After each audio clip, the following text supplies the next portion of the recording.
this afternoon, we are very happy to have Professor Nakagawa, Tomoko Nakagawa. In Chinese, that would be a 中村朋子教授 and to tell us about this plasma wave effects around the moon. But before her lecture, let me say a few words about Professor Nakagawa. Professor Nakagawa she's a professor at the Tohoku Institute of Technology. She was graduated from Dongda University of Tokyo, and from this famous Nishida school. Yes. She was one of the famous students of the famous professor. Right. And then after her PhD, she went to JAXA, the Japanese aerospace engineering agency. JAXA should be ISES, right? ISES to work as a postdoc for a couple of years. And then she went to Tokyo Institute of Technology since then. And her specialty is on a very difficult topic called plasma waves. By name, I will have my headache, but she likes it. And she has been working on the plasma wave physics. She's now working on the a mission called ERG, which is a geospace physics mission.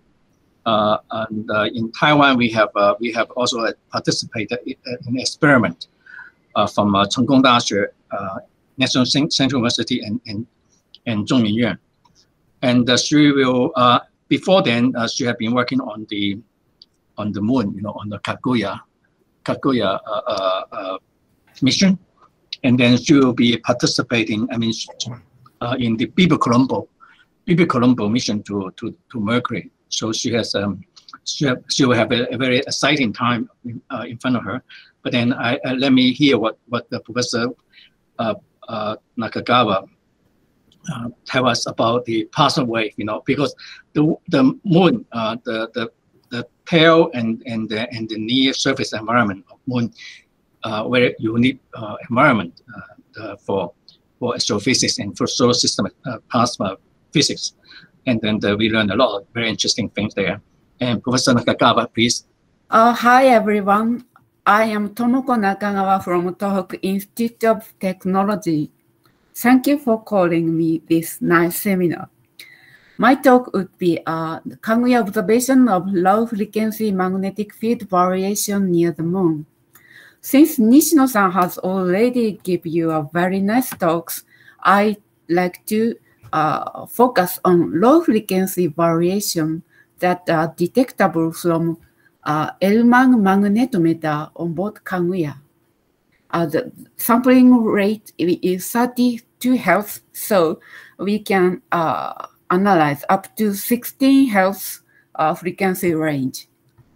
And Kaguya was on a polar orbit around the moon with an altitude approximately 100 kilometers. And plasma data were from space instrument. And topic today is something like this: day-side phenomena related with reflected particles and night-side phenomena associated with lunar wake.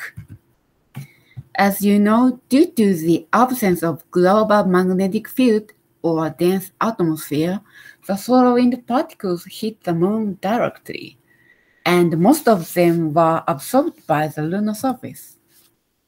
The absorption of solar wind particles forms a lunar wake behind. Because of the slow thermal speed of ions, slower than the bulk speed, the ions can hardly come into the just behind of the moon, and the plasma density becomes very low, and lunar wake is formed. On the other hand, electron can directly access the night side surface of the moon, so the night side of the moon is negatively charged. Another thing is that a reflection or backscatter of solar wind particles. Kaguya map-based instrument have revealed that a small portion of the solar wind protons are backscattered by the moon. The IEA sensor was looking zenith direction, and IMA was looking nadir direction. And when the spacecraft was on dayside around here, where IEA detected direct solar wind particles, IMA sensor detected the protons coming from the moon, that is backscattered by the lunar surface. Kaguya also reveals that up to 10% of solar wind protons were magnetically reflected by the cluster field of the moon. Chandrayaan observations also reveals that most of the reflected protons were initially get out of the moon in the form of energetic neutral hydrogen and experience charge exchange and become protons. And these absorption and reflection are essential for the solar wind interaction with the moon. But the importance of absorption and reflection is slightly different for protons and electrons. Since the protons have a thermal velocity much slower than the bulk velocity of solar wind, so initially no protons were flowing toward the sun. So it causes nothing when they were absorbed by the moon. On the upstream, solar wind does not change at all. On the other hand, electrons have a much larger thermal speed, larger than that of bulk speed. So a significant portion of the particles have a component flowing back toward the sun. So this is a cartoon of one-dimensional velocity distribution function. Of course, in reality, they are in a three-dimensional, but just to give you an idea. The protons, something like this, when they are absorbed by the lunar surface, upstream solar wind proton distribution does not change. But in case of electrons, if half of the electrons were absorbed by the lunar surface and lost, the upstream electrons experience modification of distribution function. And the modification of distribution function generate waves, something like this. Here is the lost part, and it generates waves, but they are usually rather high frequency, and so this is out of scope of today's my talk. On the other hand, reflection is very severely influenced the upstream ions.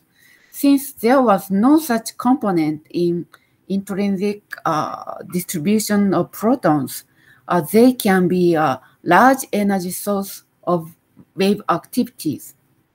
The similar thing also occurs on electrons, just not only the loss of some component, but also the reflected part, selectively reflected part modifies further the distribution function and become an energy source of wave activity. And hereafter, I'd like to show you the wave activities related with reflected particles and related with lunar wake. Among the most intense are MHD waves generated by reflected protons and Hussler mode wave generated by reflected electrons. But these two top two one generated by protons are similar to those generated at Earth's bow-shock. This is a dynamic spectra of lowest frequency 0.01 Hz MHD waves and high harmonics, and 1 Hz Hussler mode waves. And this is a polarization of this left-handed, and after that right-handed here, 0.01 Hz. And below I indicated magnetic connection of spacecraft to the lunar surface, to the night side surface in blue and connected to daytime surface in red. They are very similar to those observed at Earth's bow-shock. This is a very old paper, but we here, this is 10 minutes, and we see here about 50-second low-frequency waves, and this is the expansion here. Again, we see 1 Hz waves around here.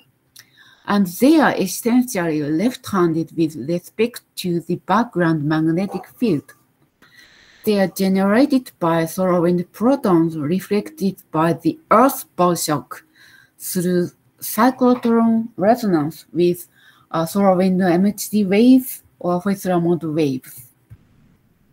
Here is the waveform of the MHD waves detected by Kaguya around the moon. The gray curve is intrinsic solar wind upstream, measured upstream of solar wind by a spacecraft, and dense darker one is Kaguya spacecraft. Here we see a large amplitude, nearly monochromatic low-frequency waves around here.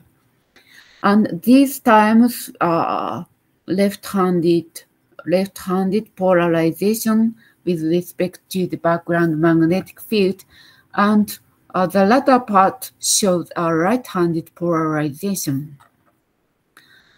This makes a clear contrast with essentially left-handed ULF waves upstream of Earth's bow-shock. The difference is due to the smallness of a reflector.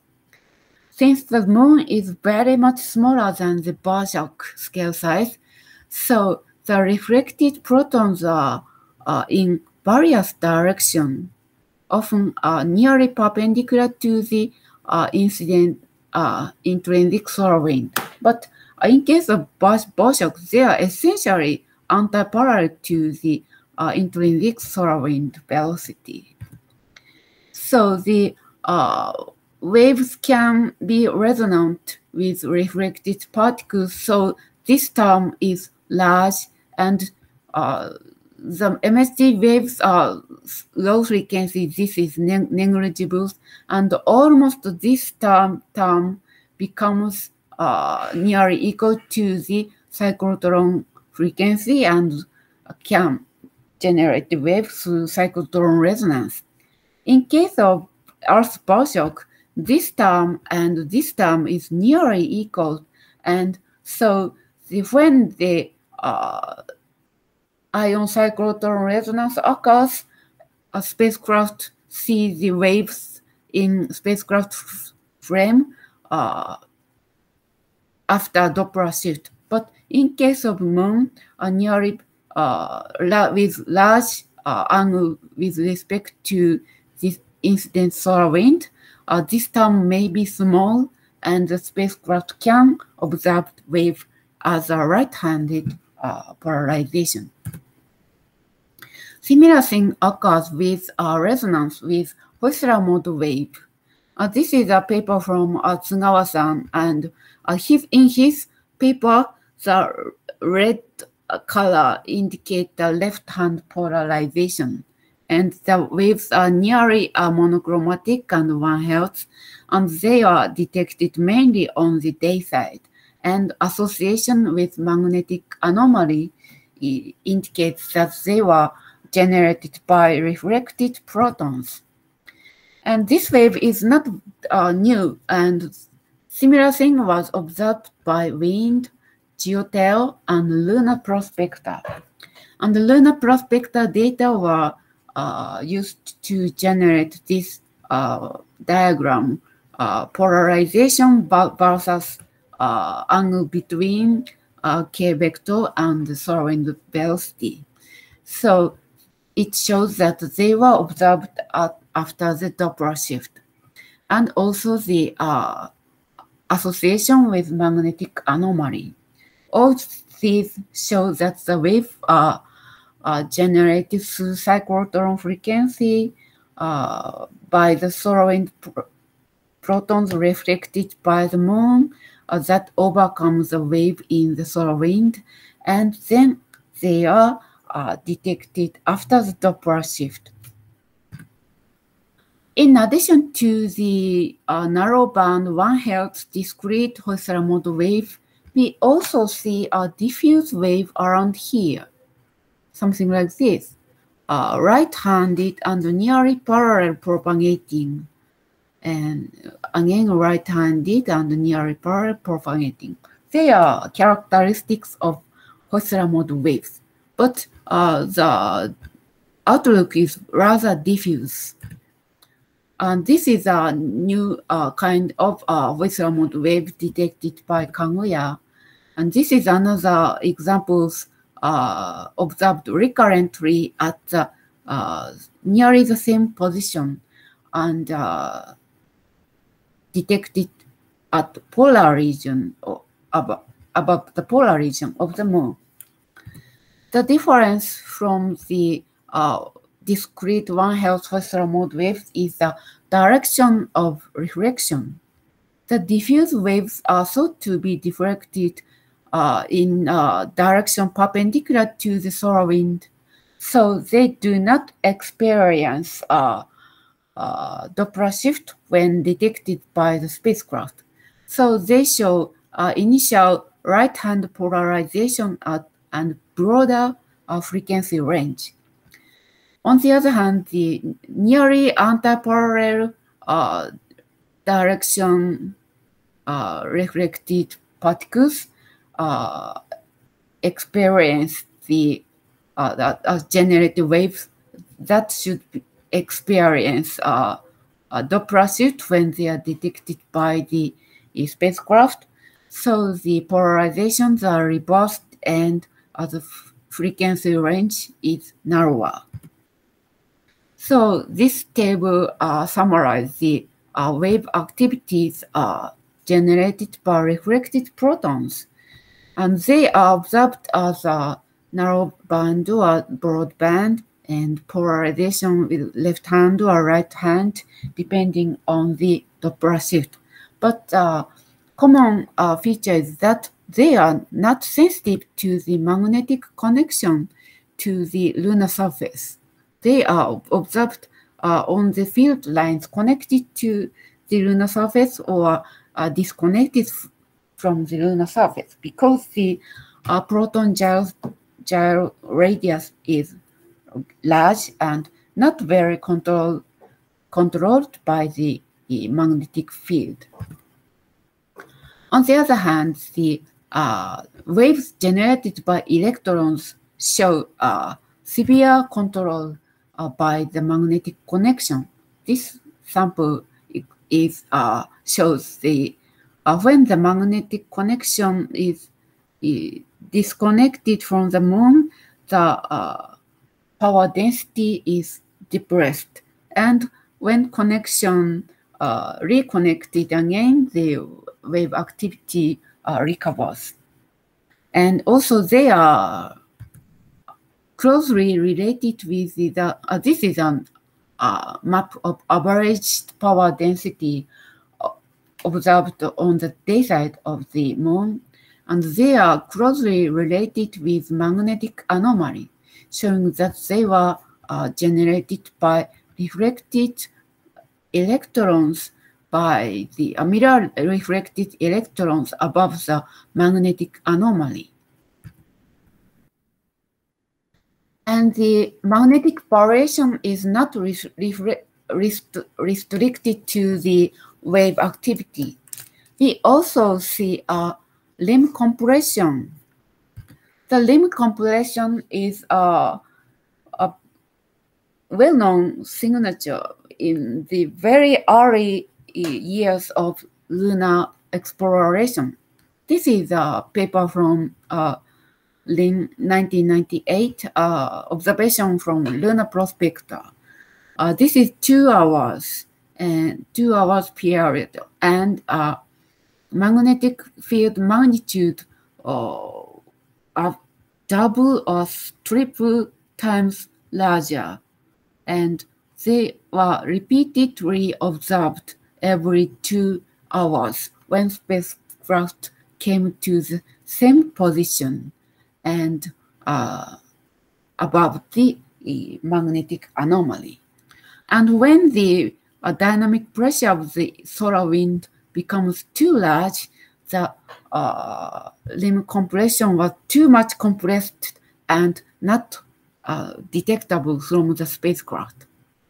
But these are very large and also very large in space. And this is the small one detected by Kaguya. And when the spacecraft was out in the solar wind, and when the spacecraft was nearly on the day-night boundary terminator. This is a magnetic field line at this time. This is too short, so at first we thought it might be some kind of noise, but expanding it, this from here to here, this is 2 minutes. And we see here only 7.4 second enhancement of magnitude of the magnetic field. Interesting thing is that almost no direction change was detected at this time. So this is pure compression, no directional change, but only the magnitude what became nearly double of the previous value. And this was observed around here, apart from the intense cluster magnetic field of the moon. And this shows the position in solar ecliptic space. Here, the yellow cube represent Kaguya, not in scale, and here is the day-night boundary around here, and here is this spacecraft. And the next slide, we show the magnetic field direction in various viewpoint, and the magnetic field vector did not touch the moon at the very time of the compression. We tried to draw the magnetic field of the cluster magnetic field, but the magnetic field through the spacecraft did not directly connect with the intense cluster magnetic field. And this is the duration, this is the particle observation, but because the duration is too short, it was shorter than the time resolution of particle observation. So we cannot characterize this boundary surface, but we can say that it was detected in very low density, very slow solar wind. So the dynamic pressure was low, so it preferable condition for detection of limb compression. Next, we'd like to move on to the night side phenomena related with lunar wake. Usually, the lunar wake, the night side of the moon is magnetically quiet just because there is no direct bombardment by the solar wind. Looks like this. But sometimes wave activity was detected in the very center of the lunar wake, and they were always associated with ions in the very center of the lunar wake. This is type 2 entry protons named by Nishino-san.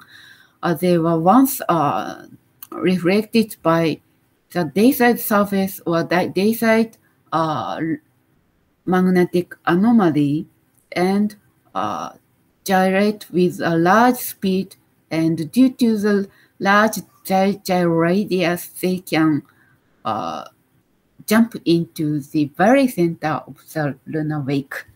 And the positive proton-governed region collect electrons along the magnetic field.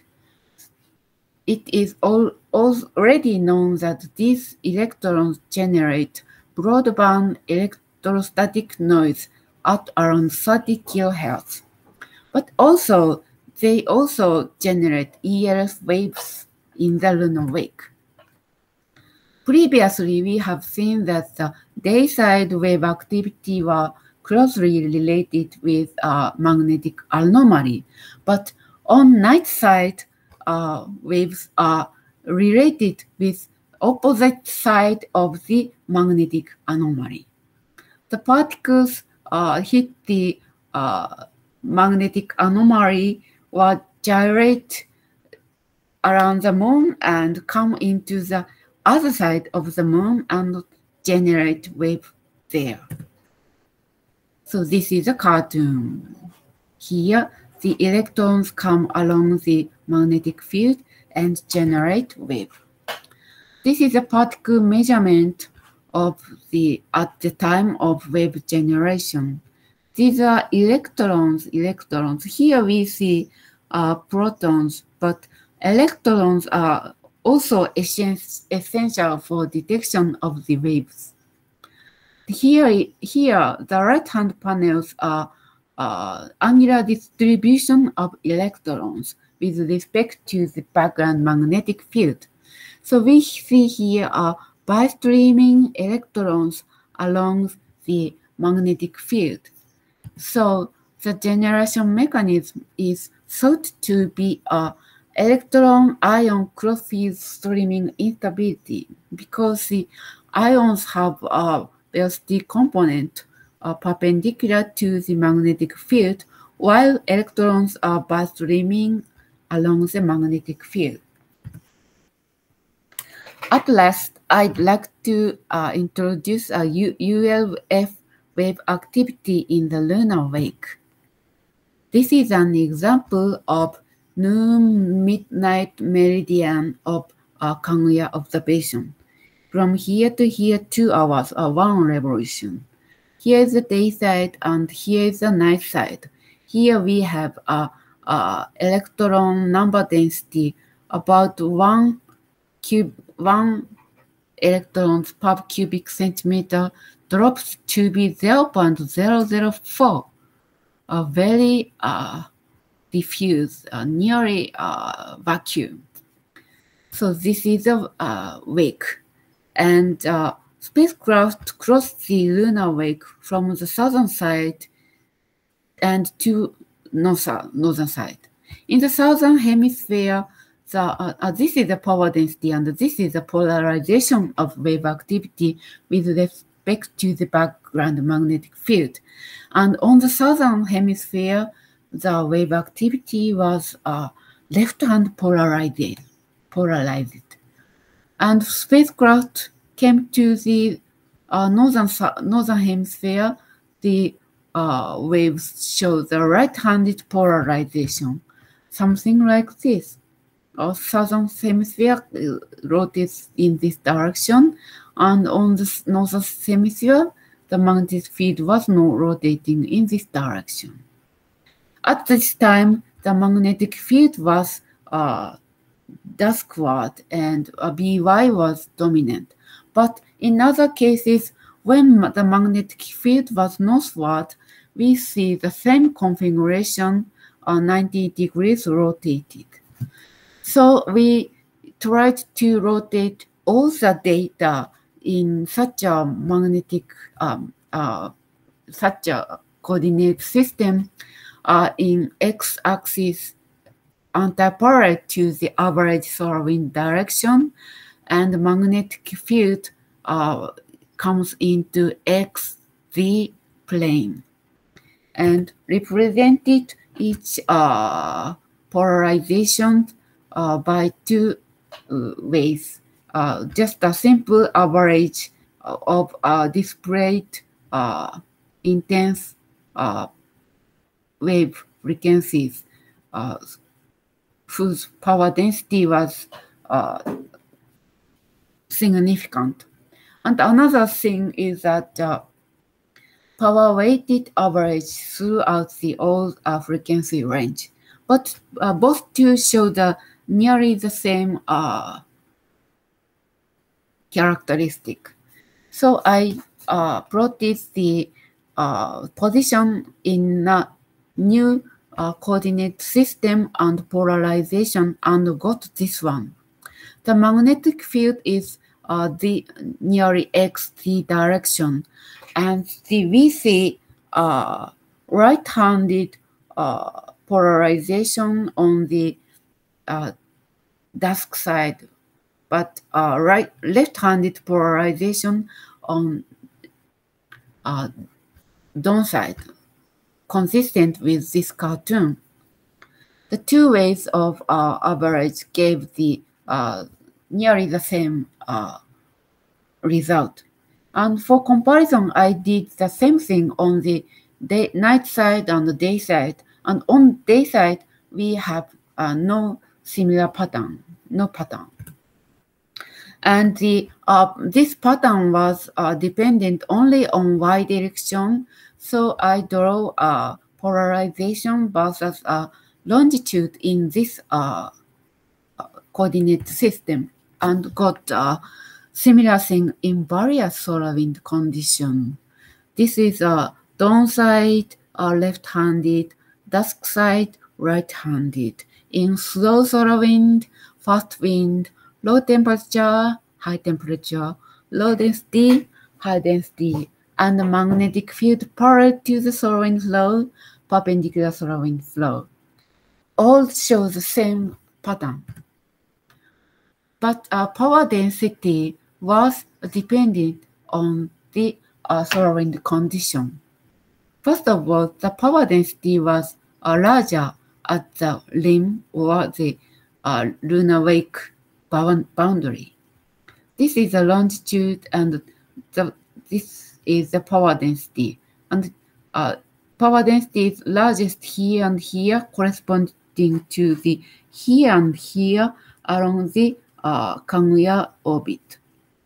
And this pattern is clearer when we limit the frequency range higher. And this is a variation of power density in various solar wind conditions. The power density is larger in fast solar wind speed and high temperature. The density is shows dependence, but not so large with respect to the temperature or solar wind speed. The temperature controls the entry speed of protons into the wake. And the magnetic field also controls the power density.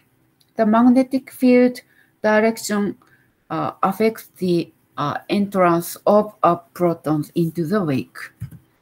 So we made a cartoon, something like this. The magnetic field is in this direction, and protons or some other ions coming into the wake would produce magnetic field or variation at the lunar wake and lunar wake boundary, and wave activity would generated around here. But in the center of the lunar wake, the density is very low, so the alpha speed is very high, and the magnetic field is rather hard to bend. And because the magnetic field distortion start to propagate in the form of first mode or alpha mode, the first mode speed would be very, very high in the low density, and the first mode speed can propagate in omnidirectional, so they would be diffracted at the wake boundary and can hardly come into the very center of the wake.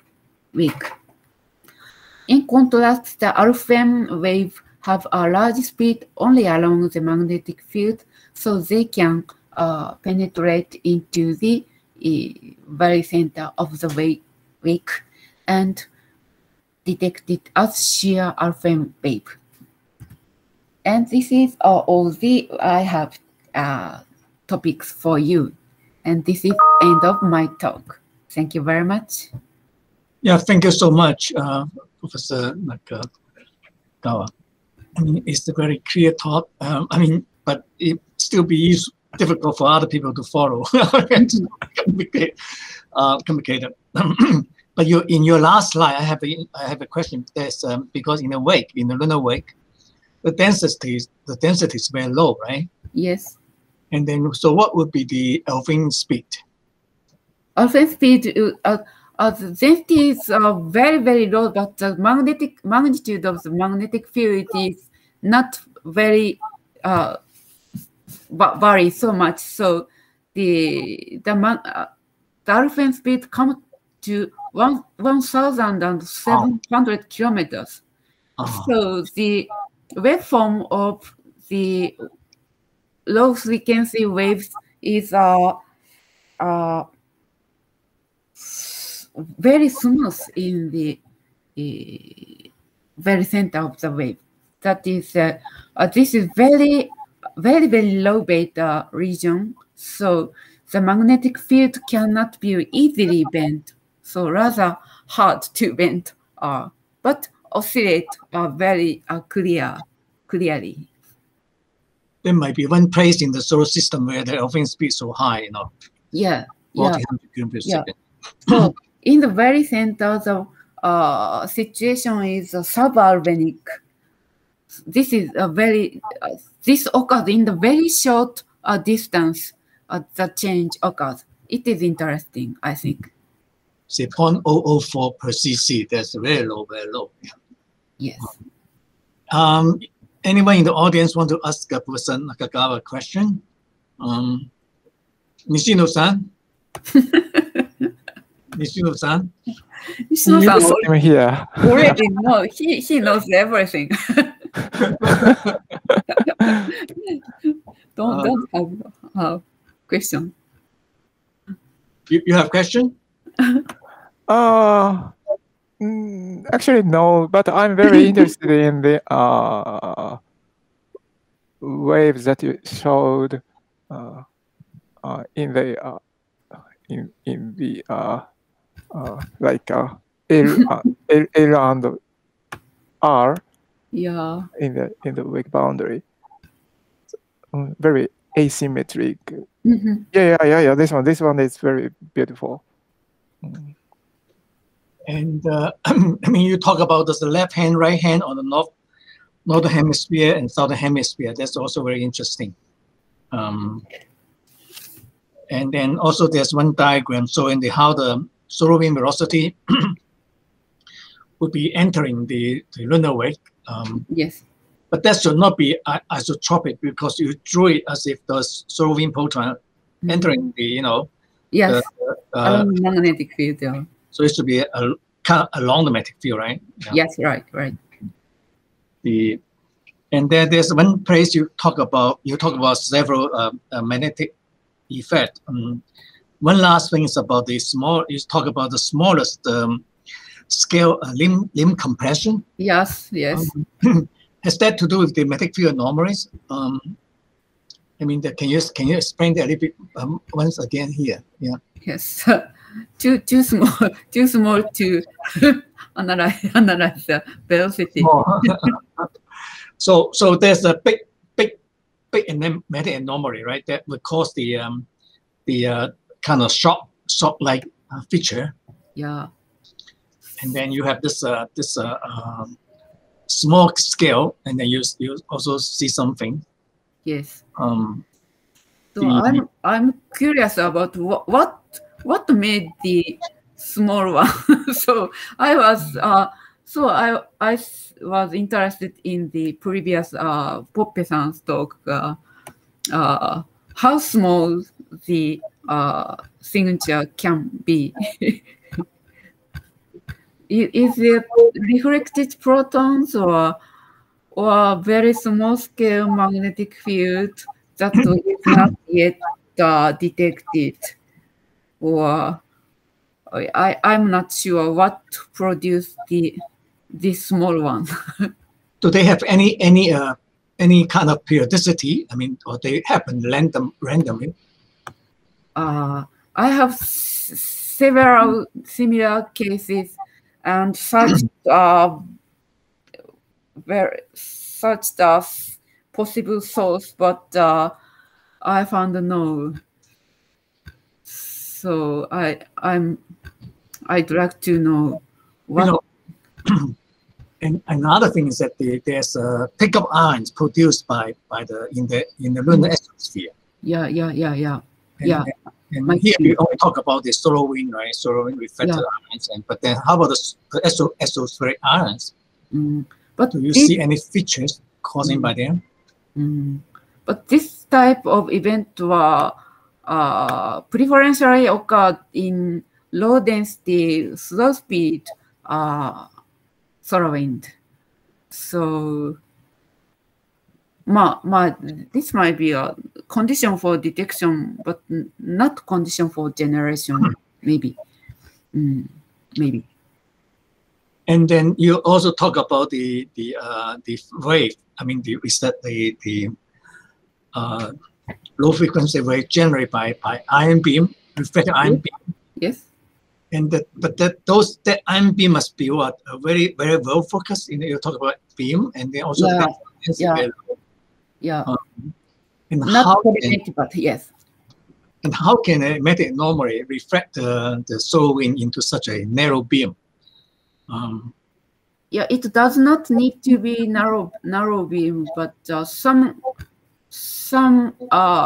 suitable condition can be resonant. Pops. So reflected protons by major magnetic anomaly. When major magnetic anomaly came on the day side, the wave can be detected. So the large scale magnetic anomaly produces collimated beam of protons. Purpose. So would you like to go inside the magnetic anomaly to measure the plasma waves? Yeah. Yes. Because NASA has approved this mission called Lunar Vertex. Go to the Liner Gamma region. Oh, really? Yeah. It's nice. Oh. So that I don't know whether JETSA is involved in that. It will be very interesting. It would be very interesting. And then I hope that you will be coming back to listen to Saito-san's talk, because he's going to talk about reflected ions. Yes. Yeah. Yes. And Nishino-san, still no questions? Really? You could ask questions in Chinese, or in Cantonese. Does you choose? Hoa. You know, Nakagawa-san, Honma. you know that Nishino-san, he could speak two kind of Chinese. Yeah, great. Okay, if no other question, you know, from the audience, I think it's very, you know, I mean that I'm sure we go back to the videos to look at it several times, because I have never, you know, really spent so much time listening to a talk on lunar plasma waves until now. So it's very good, and because this obviously the lunar environment is a very unique laboratory, a plasma laboratory. As